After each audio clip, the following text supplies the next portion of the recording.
Good morning students. मैं Praveen Kumar, physics faculty, और जो अभी इन्वेंटर्स एडुकेयर में हूँ। मैंने ये सोचा कि अब आपका जेई मेंस का एग्ज़ाम आ गया है, तो मैंने सोचा कि कुछ आपका रिवीजन कराया जाए जो क्लास 11 का टॉपिक है। जैसे कि कुछ इम्पोर्टेंट टॉपिक जैसे है फ्रिक्शन। तो फ्रिक्शन का रिवीजन थ्योरी के थ्रू कराने से अच्छा मैंने सोचा कि कुछ एससी वर्मा का कुछ सिलेक्टेड क्वेश्चन आपको कराया जाए। एससी वर्मा का सिलेक्टेड क्वेश्चन कराने से क्या होगा कि उससे बहुत सारे कॉन्सेप्ट को आप सीखेंगे, और उससे बहुत सारे कॉन्सेप्ट से सीखने के बाद आपको एग्जाम में उससे काफ़ी मदद मिलेगी। मैंने एक क्वेश्चन लिया है, जैसे कि ये क्वेश्चन है एससी वर्मा फ्रिक्शन का 31 नंबर। इसमें बोला जा रहा है कि figure shows a small block of mass M. ये जो ब्लॉक है इसका मास एम है, kept at the left end of a larger block. इस लार्जर ब्लॉक के लेफ्ट एंड पे इसको रखा गया है, और इस लार्जर ब्लॉक का मास m है और लेंथ l है। The system can slide on A horizontal road.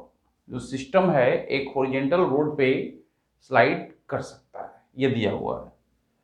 और slide on A horizontal road, the system is started towards right with an initial velocity v। System मतलब दोनों ब्लॉक एक साथ v velocity से start हो रहा है। दोनों ब्लॉक जो है एक साथ v वेलोसिटी से स्टार्ट हो रहा है। ये दिया हुआ है कि दोनों ब्लॉक एक साथ v वेलोसिटी से स्टार्ट हो रहा है।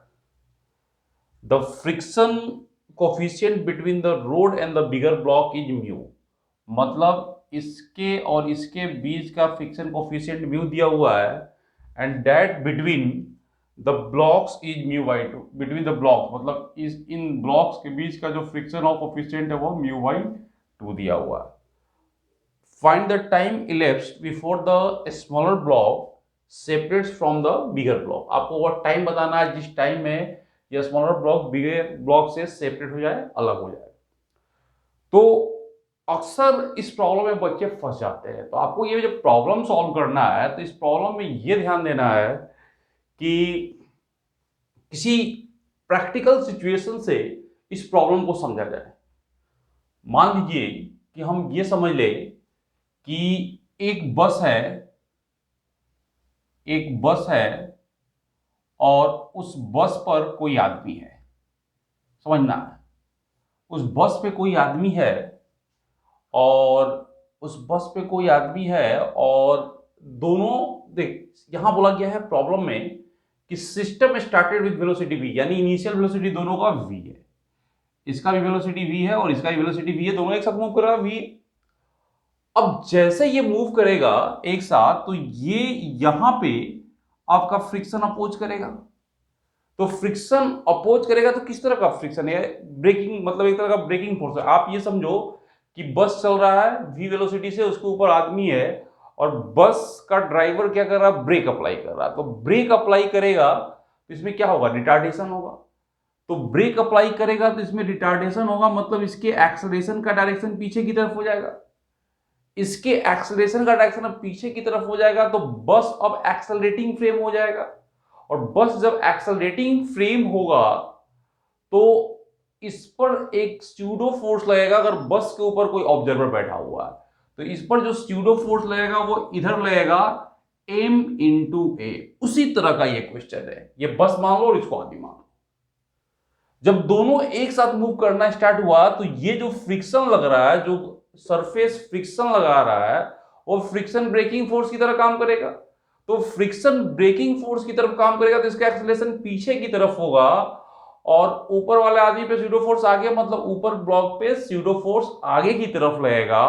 और इसके हिसाब से हम यहां पे डायरेक्शन को सेट कर सकते हैं। आप देखो कि ये डायरेक्शन कैसे सेट किया जाएगा, इसको समझ लो, फिर आपको इसको समझने में कोई दिक्कत नहीं होगा और कभी भी कोई प्रॉब्लम नहीं आएगा। समझना है ढंग से। अब ये समझ में आ रहा है कि जो बड़ा वाला ब्लॉक है ये, इस ब्लॉक पर ग्राउंड जो फ्रिक्शन लगा रहा है वो पीछे की तरफ लगा रहा है। इस फ्रिक्शन को हमने कह दिया F1, और ग्राउंड जो नॉर्मल लगा रहा है वो नॉर्मल हमने कह दिया N1, और इस पर जो वेट लगेगा इसका कैपिटल mg वो पीछे की तरफ लगेगा, और यह छोटा वाला ब्लॉक इस आदमी की तरफ है।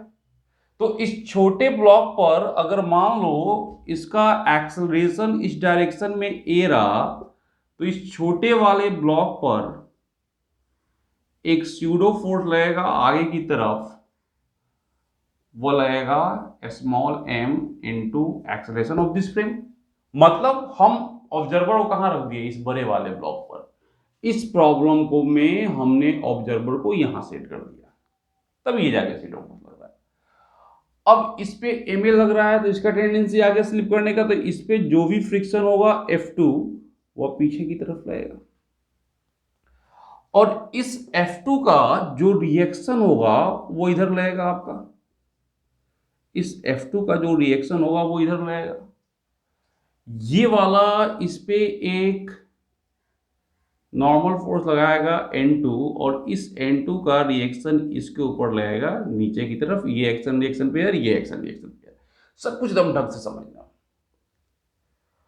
और इसका एक्सेलरेशन पीछे की तरफ है। अब इस हिसाब से सोचो कि क्या क्या इक्वेशन हो सकता है। इस हिसाब से सोचो क्या क्या इक्वेशन हो सकता है। अगर हम इस वाले के लिए लिखे जिसका मास m है, इसका एक्सेलरेशन पीछे की तरफ है, तो इसका क्या होगा, F1 minus F2 equal to mass into acceleration. तो एक आपका इक्वेशन ये आएगा F1 minus F2 equal to m mass into acceleration. ढंग से समझना है हर क्वेश्चन। फिर आप इसको देखो, इस पे स्यूडो फोर्स इधर लग रहा है, F2 इधर लग रहा है, इसके रिस्पेक्ट में इसका एक्सेलरेशन हमने मान लिया a, क्योंकि ऑब्जर्वर को तो हमने यहां सेट कर दिया। तो इसके हिसाब से जो इक्वेशन आएगा वो क्या आएगा, ma minus F2 equal to small m into a। This is the acceleration of a smaller block with respect to bigger block small है, क्योंकि हम स्यूडो फोर्स ले रहे हैं, मतलब ऑब्जर्वर हमारा कहां है, इस बड़े वाले ब्लॉक पर है। फिर इसका एक वेट लग रहा होगा नीचे की तरफ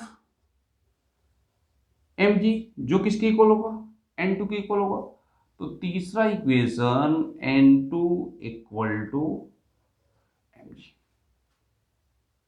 फिर इक्वेशन क्या आएगा, n2 plus mg equal to n1। तो हम लिख सकते हैं n1 equal to n2 plus capital mg। देखो यहां से n1 equal to n2 plus mg, यानी यह जो n1 है वो mg प्लस mg के इक्वल हो जाएगा, मतलब m प्लस mg के इक्वल हो जाएगा।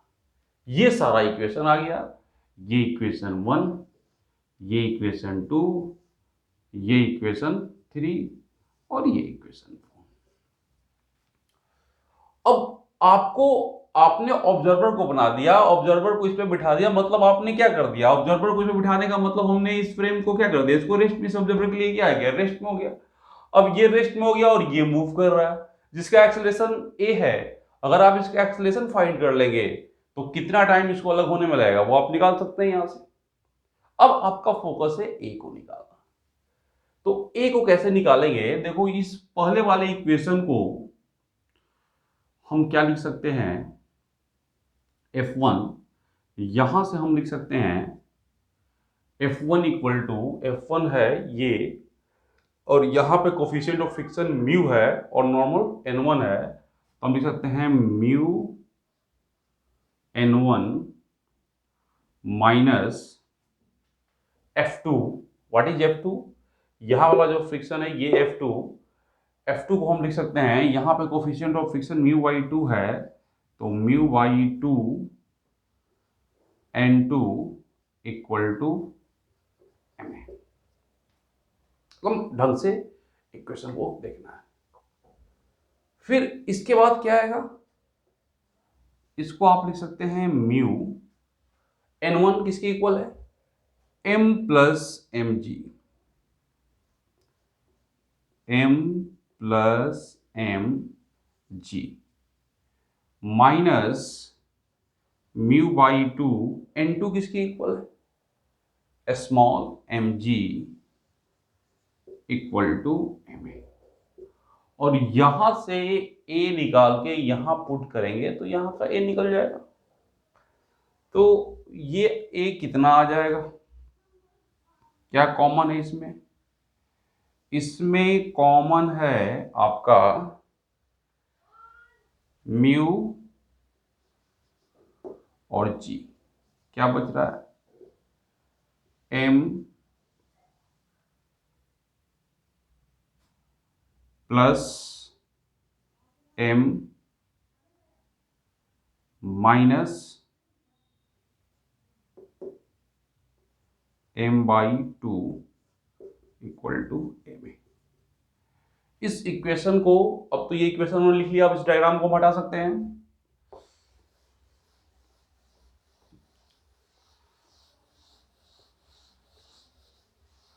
हमने ये इक्वेशन लिखा है, अब इसको हम सॉल्व करें तो क्या जाएगा, म्यू जी, ये कितना हो गया, 2m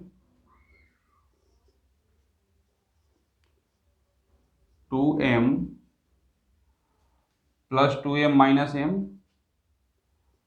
plus m by 2 equal to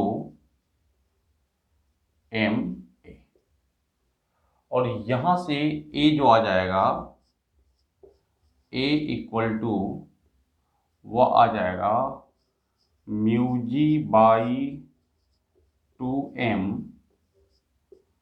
m plus 2m, ये निकल गया।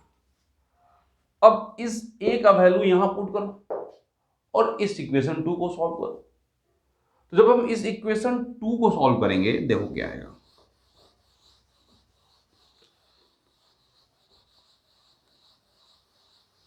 इस इक्वेशन 2 को सॉल्व करेंगे तो ये आएगा m, व्हाट इज ए का ये value, mu ji by 2m m plus 2m minus F2 जो फ्रिक्शन था वहां देख लो वो क्या था, माइनस F2 जो था वो था μ/2 N2 और N2 था mg, ठीक है, वो था mg इक्वल टू ma। अब यहां से a निकालना है, तो a निकालना है तो आप सबसे पहले ये देखो m, ये m, ये m और ये m कैंसिल हो गया। अब यहाँ पे कॉमन क्या है, μg/2 यहाँ भी है, μg/2 यहाँ भी है, तो हमने यहाँ से कॉमन ले लिया μg/2 और बचा क्या आपके पास, m plus 2m by m minus 1 equal to a। और यहां से आ गया आपके पास μg/2 और इसको सॉल्व किए m plus 2m minus m by m equal to a।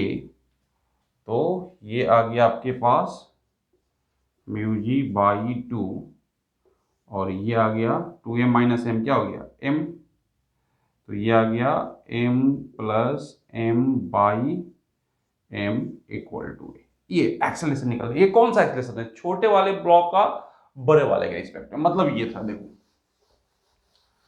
अब आपका प्रॉब्लम ये हो गया, ये बड़ा वाला ब्लॉक, इसका लेंथ है l, ये छोटा वाला ब्लॉक और इसका एक्सेलरेशन है a। किस ऑब्जर्वर के रिस्पेक्ट में? ये ऑब्जर्वर जो यहां से यहां बैठा हुआ। अब इस ऑब्जर्वर के रिस्पेक्ट में ये कितना लेंथ कवर करेगा? l।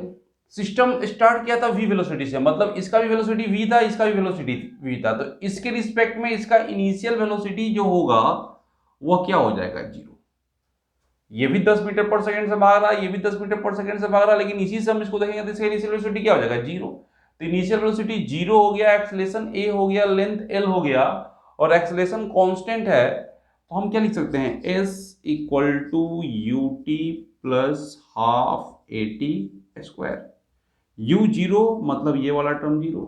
जब ये इसे सेपरेट होगा तो ये लेंथ l हो जाएगा, ये हाफ हो जाएगा, ये टी स्क्वायर, तो टी स्क्वायर इक्वल टू क्या जाएगा? 2l by A. तो t इक्वल टू क्या आ जाएगा? Under root 2l by A. Under root 2l by A.